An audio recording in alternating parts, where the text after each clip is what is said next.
Welcome to Cars and Diplomacy. Our today's topic is about ancient Chinese diplomacy. The first records of Chinese and Indian diplomacy date from the first millennium before century.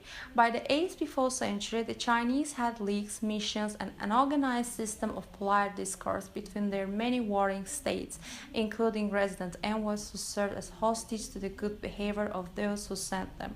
The sophistication of this tradition, which emphasized the practical virtues of ethical behavior in relations between states, no doubt in reaction to actual immorality, as well documented in the Chinese classics. Its essence is perhaps best captured by the advice of Zhuangzi to diplomats at the beginning of 3rd before century. Advised them that if relations between states are close, they may establish mutual trust through daily interaction. But if relations are distant, mutual confidence can only be established by exchange of messages. Messages must be conveyed by messengers, diplomats.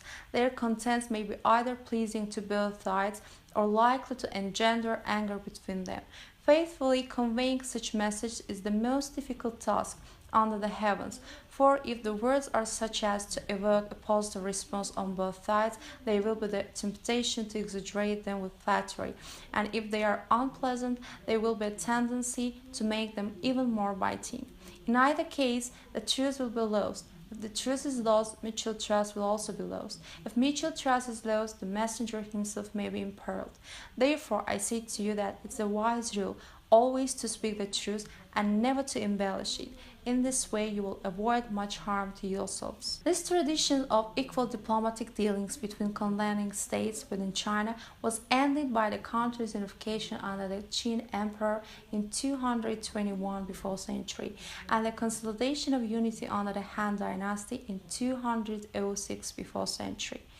Under the Han and succeeding dynasties, China emerged as the largest, most populous, technologically most advanced, and best governed society in the world.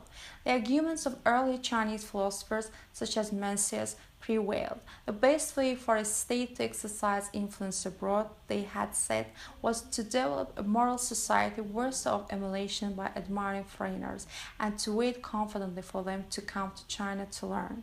Once each succeeding Chinese dynasty had consolidated its rule at home and established its borders with the non-Chinese world, its foreign relations with the outside world were typically limited to the defense of China's borders against foreign attacks or incursions.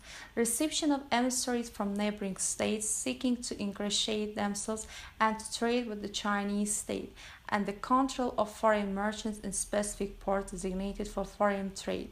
With rare exceptions, for example, official missions to study and collect Buddhist scriptures in India in the 5th and 7th centuries, and the famous voyage of discovery of the Ming Admiral Cheng He in the early 15th century.